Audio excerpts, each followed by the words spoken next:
দেখছেন আভাস নিউজ। আপনাদের সঙ্গে রয়েছে আমি অর্পিতা। শুরু করছি সংবাদ। তৃণমূল জমানায় যারাই দুর্নীতিতে জড়িয়েছে তাদের সকলের বিরুদ্ধে কড়া পদক্ষেপ করা হবে। বাদ যাবেন না রাজ্যের মন্ত্রীরাও। হলদিয়ার সভা থেকে এমনই হুমকি দিলেন প্রধানমন্ত্রী নরেন্দ্র মোদী। বললেন, মন্ত্রী হন বা শান্তি, কেউই বাদ যাবেন না। সকলের হিসাব হবে, জেলে পুরে দেওয়া হবে। প্রধানমন্ত্রীর মুখে শোনা গেল 6টি মোদী গ্যারান্টির কথাও। গত লোকসভা ভোট ও তার পরবর্তী সময়ে যতবার বাংলায় এসে সভা করে গিয়েছেন মোদী, ততবার তার ভাষণে পরিবর্তনের আহ্বানই বেশি গুরুত্ব পেয়েছে। তৃণমূলের বিরুদ্ধে সুর চড়িয়ে মহা জঙ্গলরাজ উৎখাতের ডাক দিয়েছেন। যত রাজ্যে বিধানসভা ভোট যত এগিয়ে আসছে, ততই প্রধানমন্ত্রীর রাজনৈতিক ভাষ্যে পরিবর্তন নজরে এসেছে অনেকের। শুধু ক্ষমতার অলিন্দে বদল নয়, বদলের পর অনেকের হিসাবও নেওয়া হবে বলে হুঁশিয়ারি দিতে শোনা যাচ্ছে মোদীকে। বিধানসভার বিরোধী দলনেতা শুভেন্দু অধিকারী জেলা পূর্ব মেদিনীপুরের শিল্পশহর হলদিয়ার সভাতেও এই নতুন প্রবণতার অন্যথা হলো না। প্রায় ৩৫ মিনিটের ভাষণের অধিকাংশ সময়ই মোদী ব্যয় করেছেন তৃণমূলের বিরুদ্ধে দুর্নীতি, তোলাবাজির অভিযোগের উপর।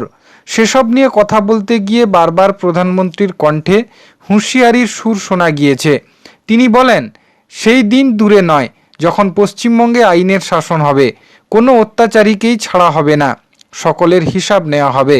বাংলায় শুধু কল্যাণকামী সরকার গড়ার লক্ষ্য নয়, বদলাও নেওয়া হবে বলেই বার্তা দিয়েছেন প্রধানমন্ত্রী। বলেছেন, বাংলায় সবকা সাথ সবকা বিকাশ, আর লুটেরাদের হিসাব হবে। এটা মোদির guarantee. PM Vishwakarma, PM সূর্যঘর, Ayushman Bharat এবং চা বাগান শ্রমিকদের জন্য কেন্দ্রীয় সরকারি প্রকল্প পশ্চিমবঙ্গে চালু হতে না দেওয়া নিয়ে মমতা বন্দ্যোপাধ্যায়ের সরকারকে আক্রমণ করেছেন প্রধানমন্ত্রী। তবে মমতার নামোচ্চারণ করেননি তিনি, দিদি শব্দ একবারও বলেননি। মোদী বলেন, পিএম নামে এদের এত ঘেন্না যে প্রকল্পের নামই বদলে দেয় কিংবা কেন্দ্রের প্রকল্প কার্যকরী করে না। পিএম তো সংবিধানের শব্দ, জনতার শব্দ। তৃণমূলের নির্মল সরকার কেন্দ্রের প্রকল্প চালু হতে দেয় না বলে সাধারণ মানুষের সমস্যা বাড়ছে। পিএম এবং সিএম একসঙ্গে কাজ করলে মানুষের ভালো হবে, তাই ডবল ইঞ্জিন সরকার দরকার। গত বিধানসভা ভোটে নন্দীগ্রামের ফলাফলের প্রসঙ্গ টেনেছেন মোদী। বলেছেন, 5 বছর আগে নন্দীগ্রামে পরিবর্তন এসেছিল, এবারে ভবানীপুরেও হবে, গোটা বাংলাতেও হবে।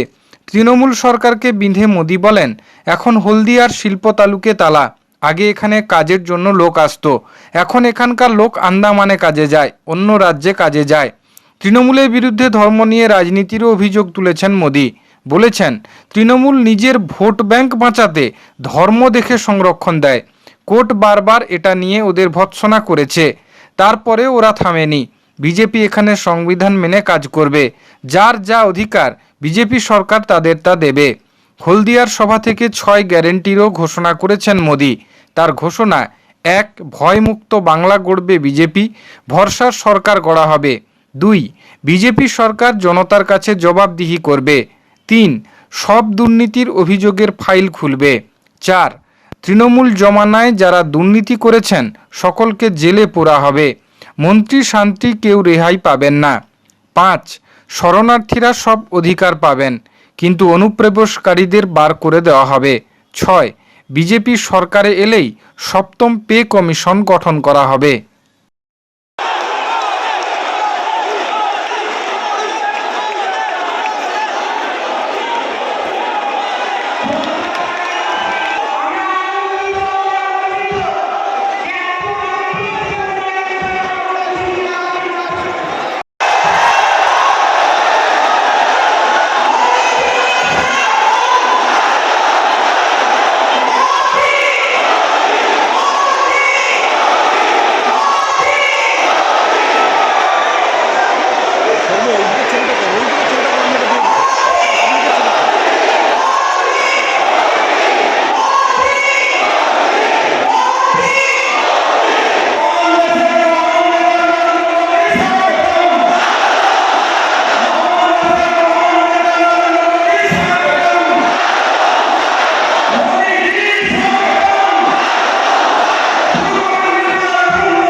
দলীয় বৈঠকে নেতাদের ভিটামিন ডোজ দিয়েছেন সেনাপতি অভিষেক বন্দ্যোপাধ্যায়। তাতে সকলেই চাঙ্গা হয়ে গিয়েছেন। এর উপর ভর করে আসন্ন ভোটে পশ্চিম মেদিনীপুরে তৃণমূল ভালো ফল করবে বলেই দাবি করেন তৃণমূল সাংসদ জুন মালিয়া। পশ্চিম মেদিনীপুরে তৃণমূলের দুটি সাংগঠনিক জেলা মেদিনীপুর এবং ঘাটাল। এই দুই সাংগঠনিক জেলার নেতৃত্বের সঙ্গেই বৃহস্পতিবার খড়গপুরে বৈঠকে বসেছিলেন অভিষেক। বৈঠকে ছিলেন জেলার সকল তৃণমূল প্রার্থী, ব্লক স্তরের নেতা, পুরপ্রধান এবং জেলা পরিষদের সদস্যরা। প্রথম দফায় মেদিনীপুর সাংগঠনিক জেলা তৃণমূলের নেতাদের সঙ্গে বৈঠক করেন অভিষেক। দ্বিতীয় দফার বৈঠক হয় ঘাটাল সাংগঠনিক জেলা নেতৃত্বের সঙ্গে। মেদিনীপুর সাংগঠনিক জেলার বৈঠক শেষ হয়ে যাওয়ার পর জুন মালিয়া বলেন, যথেষ্ট ভিটামিন ডোজ দিয়ে গিয়েছে অভিষেক বন্দ্যোপাধ্যায়। একজন সেনাপতির যা দায়িত্ব ও কর্তব্য সেটাই আজকে অভিষেক পালন করেছেন। বলেছেন, ভালো রেজাল্ট করতে হবে। অভিষেক যেভাবে এনার্জি বুস্ট করেছেন তাতে কর্মীরা সকলে চাঙ্গা হয়ে গিয়েছেন। বৈঠকে কি আলোচনা হয়েছে সে বিষয়ে অবশ্য কেউ মুখ খোলেননি। তবে সকলেই জানান, পশ্চিম মেদিনীপুরে 15 থেকে 0 করার কথা বলেছেন অভিষেক। বিশেষ করে খড়গপুর সদর এবং ঘাটাল বিধানসভার যে দুটি আসন 2021 সালে বিজেপি জিতেছিল, সেই দুটো আসন পুনরুদ্ধার করার কথা বলেছেন। জুন মালিয়া বলেন, খড়গপুর সদরে এবার প্রদীপ সরকার জিতবে। খড়গপুর জেতার পর মিষ্টি নিয়ে দিলীপ ঘোষ ও রিঙ্কু বৌদিকে গিয়ে খাইয়ে দিয়ে আসব।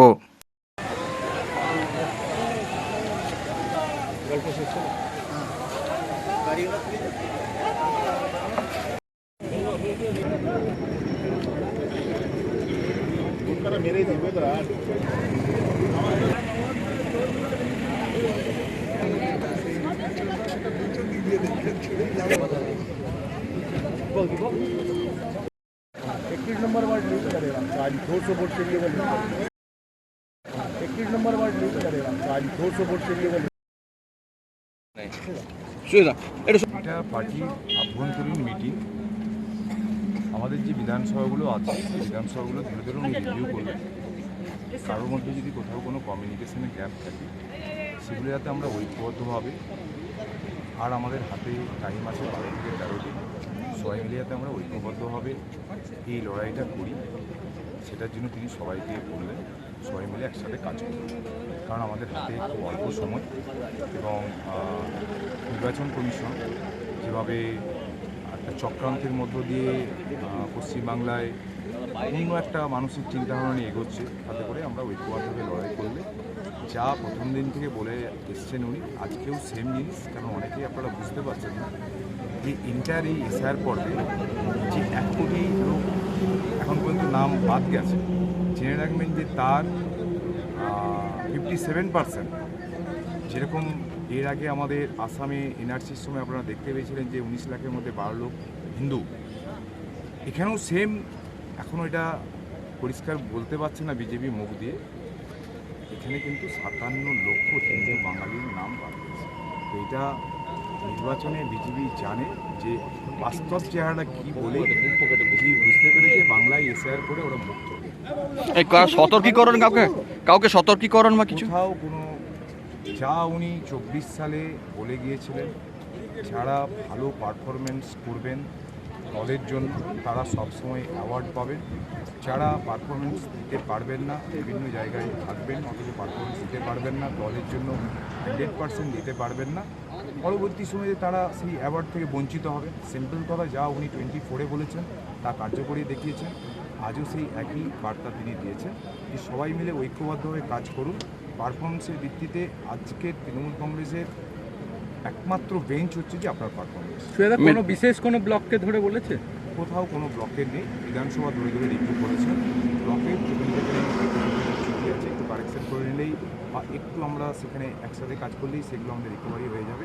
ছোটোখাটো 2-4-5টা বুথ ধরে ধরে উনি, মানে আমাদের কাছে সবচেয়ে বড় বিষয় হচ্ছে যে যেভাবে উনি বুথ ধরে ধরে, অঞ্চল ধরে ধরে, ব্লক ধরে ধরে আমাদেরকে পয়েন্ট আউট করলেন। সত্যি এটা এক কথায় বলতে গেলে একটা আলাদা টাইপের রিভিউ, যেখানে নিজেদেরকে আরও বেশি করে ভালোভাবে কাজ করার একটা অনুপ্রেরণার জায়গা। এইগুলো যত আমরা শিখবো তত আমরা আগামী দিনে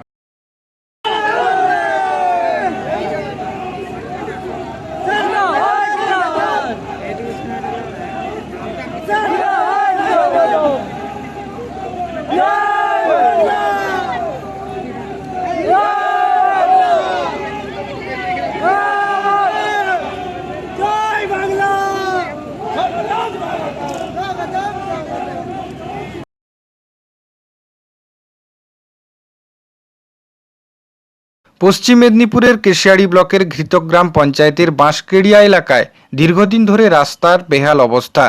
বৃষ্টির সময় চলাফেরা দায় হয়ে ওঠে। স্বাভাবিকভাবে এলাকায় কোনো রাজনৈতিক পতাকা বা ফেস্টুন বাঁধতে দেয়নি গ্রামবাসীরা। তবে বৃহস্পতিবার সকাল থেকে রাস্তা মেরামতিতে গ্রামবাসীদের সঙ্গে হাত লাগালেন কেশিয়াড়ি বিধানসভা কেন্দ্রের বিজেপি প্রার্থী ভদ্র হেমব্রম। শুধু তাই নয়, কাজে হাত লাগানোর পর গ্রামবাসীদের থেকে পতাকা ও ব্যানার লাগানোর জন্য অনুমতি নেন প্রার্থী।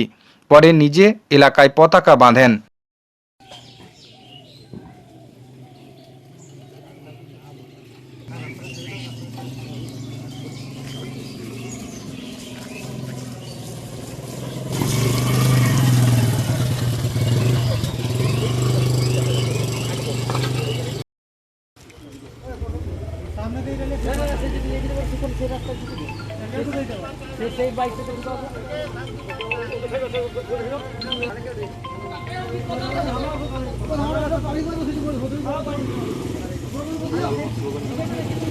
वंदे मातरम। बीजेपी बीजेपी जिंदाबाद, बीजेपी जिंदाबाद। राम जय श्री राम, जय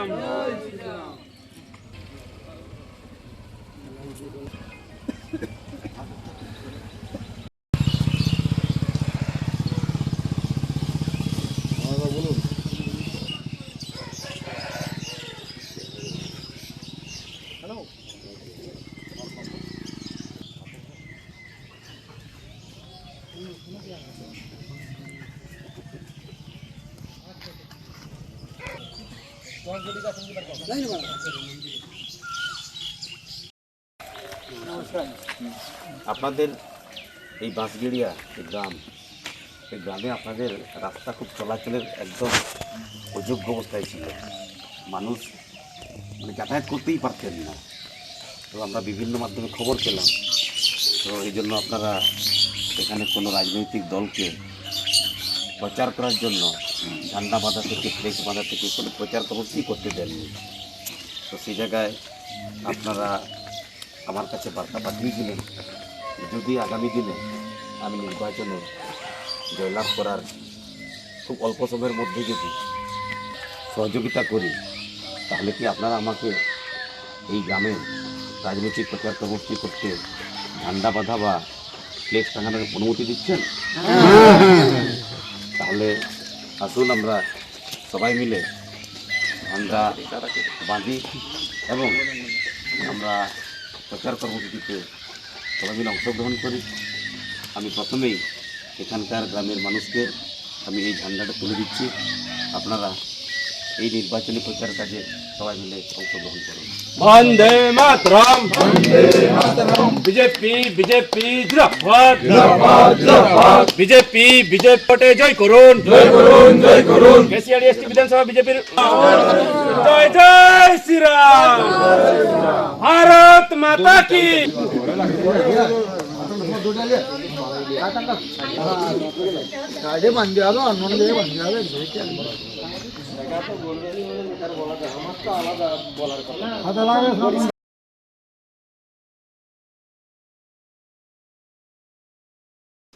শালিমার স্টেশনে বিদেশি মুদ্রাসহ নেপালের নাগরিক গ্রেপ্তার, উদ্ধার প্রায় 24 লক্ষ টাকা।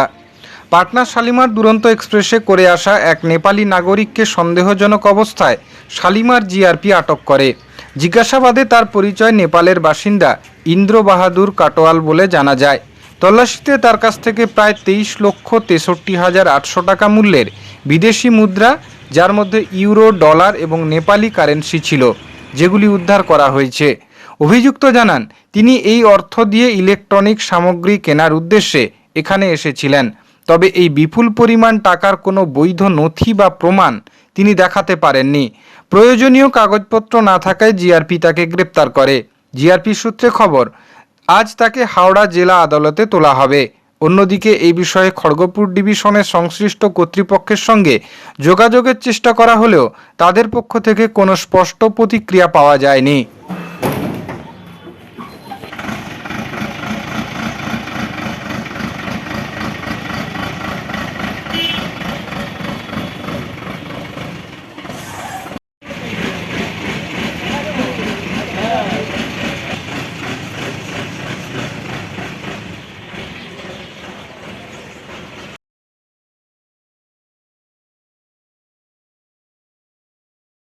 হলদিয়ার নির্বাচনী সভা থেকে বাংলায় পরিবর্তনের ডাক দিয়ে 6 গ্যারান্টি দিয়েছেন প্রধানমন্ত্রী নরেন্দ্র মোদী।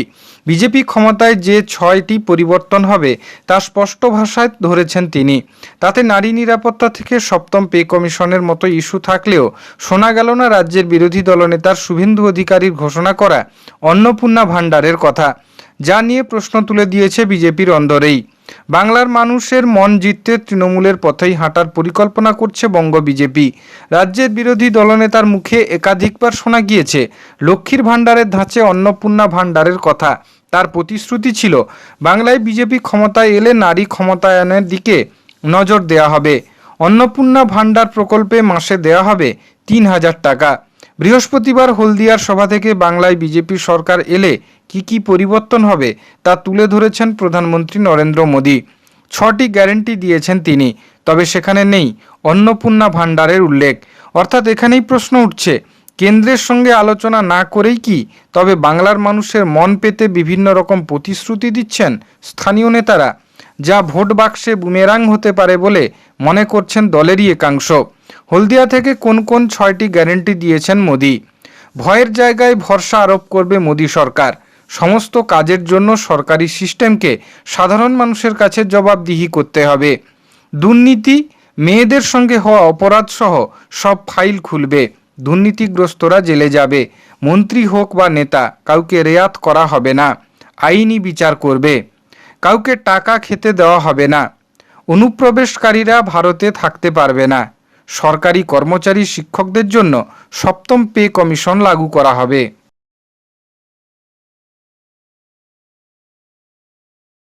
চিঠি লিখে ভোটে জেতা যায় না, তৃণমূলকে দিলীপ ঘোষের কটাক্ষ। 7 তারিখ সকালে খড়গপুরের একটি চায়ের আড্ডায় বসে বেশ কিছুক্ষণ গুরুত্বপূর্ণ বিষয়ে কথা বললেন বিজেপি নেতা দিলীপ ঘোষ। আবহাওয়া খারাপ থাকায় তিনি খড়গপুরে নিজের বাংলোতেই একটি সাংবাদিক সম্মেলন করেন। রাজ্যের রাজনৈতিক পরিস্থিতি, নির্বাচন এবং সাম্প্রতিক ঘটনাবলী প্রসঙ্গে তার বক্তব্যে বেশ কিছু তাৎপর্যপূর্ণ ইঙ্গিত উঠে আসে। অধীর চৌধুরীর গাড়িতে ধাক্কা লাগার ঘটনা প্রসঙ্গে দিলীপ ঘোষ বলেন যে তিনি একজন অভিজ্ঞ এবং বড় মাপের নেতা। তিনি উল্লেখ করেন যে অতীতেও তার গাড়িতে দুর্ঘটনার নজির রয়েছে। তিনি অভিমত প্রকাশ করেন যে এ ধরনের ঘটনায় সতর্ক থাকা জরুরি এবং সরকারের উচিত বিষয়টি তদন্ত করে দেখা। রাজ্যে নির্বাচনের আগে কেন্দ্রীয় বাহিনীর সংখ্যা বৃদ্ধি প্রসঙ্গে তিনি অভিযোগ করেন যে পশ্চিমবঙ্গে দীর্ঘদিন ধরেই হিংসার রাজনীতি চলে আসছে। তার মতে কেবল বাহিনী মোতায়েন করাই যথেষ্ট নয়, যে দুষ্কৃতীরা সন্ত্রাস সৃষ্টি করে এবং সাধারণ মানুষকে ভয় দেখায় তাদের আগে গ্রেপ্তার করতে হবে, তবেই একটি শান্তিপূর্ণ নির্বাচন সম্ভব হতে পারে। নির্বাচন কমিশনের ভূমিকার উপর আস্থা রেখে দিলীপ ঘোষ বলেন যে এবার কমিশন অত্যন্ত কঠোর অবস্থান গ্রহণ করেছে। তিনি দাবি করেন যে স্পর্শকাতর এলাকাগুলিতে কড়া পদক্ষেপ গ্রহণ করা হচ্ছে। সুজাপুর ও কালিয়াচকের মতো এলাকাগুলিতে তদন্তকারী সংস্থার গৃহীত পদক্ষেপের উদাহরণ টেনে তিনি বলেন এর ফলে অন্যদের মধ্যেও সতর্কবার্তা পৌঁছে যাবে। রাজ্য সরকার গঠন প্রসঙ্গে আত্মবিশ্বাসী সুরে তিনি বলেন যে বিজেপি পশ্চিমবঙ্গে পরিবর্তন নিয়ে আসবে। নরেন্দ্র মোদী ও অমিত শাহের নেতৃত্বে দলের কর্মীরা জোর কদমে কাজ করে চলেছেন এবং সাধারণ মানুষের মধ্যেও পরিবর্তনের আকাঙ্ক্ষা প্রবল। অমিত শাহের আসন্ন সফর প্রসঙ্গে তিনি বলেন তার উপস্থিতি কর্মীদের মধ্যে নতুন উদ্দীপনা সঞ্চার করে। দিলীপ আশা প্রকাশ করেন যে খড়গপুরে অমিত শাহের রোড শো বিপুল সাড়া পাবে। এদিকে মমতা বন্দ্যোপাধ্যায় ও অভিষেক বন্দ্যোপাধ্যায়ের বাচনভঙ্গির সমালোচনা করে দিলীপ ঘোষ বলেন এ ধরনের মন্তব্য একটি শান্তিপূর্ণ নির্বাচনের পক্ষে ক্ষতিকর। তিনি আরও জানান যে এই বিষয়ে নির্বাচন কমিশনে একটি অভিযোগ দায়ের করা হয়েছে। হলদিয়ায় বিজেপি কর্মীদের হত্যার ঘটনার উদ্বেগ প্রকাশ করে তিনি বলেন রাজ্যের উত্তপ্ত রাজনৈতিক পরিবেশের কারণেই এ ধরনের ঘটনাগুলি ঘটছে। এ বিষয়ে তিনি পুলিশ ও নির্বাচন কমিশনের হস্তক্ষেপ দাবি করেন। পুলিশের নিরপেক্ষতা প্রসঙ্গে কমিশনে চিঠি পাঠানোর জন্য তৃণমূল কংগ্রেসকে কটাক্ষ করে দিলীপ ঘোষ বলেন চিঠি লিখে নির্বাচন জেতা যায় না, গত 15 বছরের শাসনের হিসাব জনগণের সামনে পেশ করতে হবে। যেটা শান্তিপূর্ণ নির্বাচনের পক্ষে খুবই ক্ষতিকারক। আর সে কমপ্লেন তো আমরা করবোই, নিশ্চয়ই নির্বাচন কমিশন ওটা নজরে রেখেছেন। ধীরে ধীরে উত্তেজনাপূর্ণ প্রভোকেটিভ ভাষা তারা ব্যবহার করছেন, আর তার জন্য কিছু কিছু গন্ডগোল হচ্ছে। হলদিয়াতে কালকে মার্ডার হয়েছে আমাদের কর্মী। এই ধরনের অপ্রীতিকর ঘটনা ঘটছে, নির্বাচন কমিশনের অবশ্যই নজর রাখা উচিত। এটা ভোটের মুখে পুলিশের নিরপেক্ষতা নিয়ে প্রশ্ন তুলে কমিশনকে চিঠি তৃণমূল চিঠি লিখতেই থাকবে, প্রথম থেকে লিখছে। আগেও তারা নির্বাচন কমিশনের বিরুদ্ধে লড়াই করছে, তাতে নির্বাচন যেতে যাবে না। আপনারা কি করেছেন এই 15 বছরে তার হিসাব দিতে হবে, মানুষ সেটা দেখতেছে। হলদিয়াতে বিজেপি কর্মী মার্ডার, কত কি ব্যবস্থা নেবে নির্বাচন কমিশন? মমতা ব্যানার্জি এবং অভিষেক ব্যানার্জির যে উত্তেজনামূলক বক্তব্য, তার পরিণাম হচ্ছে সেখানে গুন্ডা মাফিয়ারা যারা ভোট করায় তারা এখন সক্রিয় আছে। তাই বিজেপি কর্মীদের উপর হামলা হচ্ছে, কেন্দ্রীয় উপর হামলা হচ্ছে, মার্ডার হচ্ছে। এর জন্য আমরা যে পুলিশে কমপ্লেন করবোই, নির্বাচন কমিশনকে শক্ত হাতে এর মোকাবিলা করতে হবে। আবু হাসেম খান চৌধুরী প্রয়াণ হয়েছে, সিনিয়র ছিলেন, গতবারে পার্লামেন্টেও ছিলেন, বয়স হয়ে গেছিল, অনেকদিন ধরে রাজনীতিতে কাজ করেছেন। তার আত্মার শান্তি হোক। আসাম পুদুচেরি কেরালায় নির্বাচন, আসাম পুদুচেরি তো আমরা জিতেই আছি, আবার জিতবো।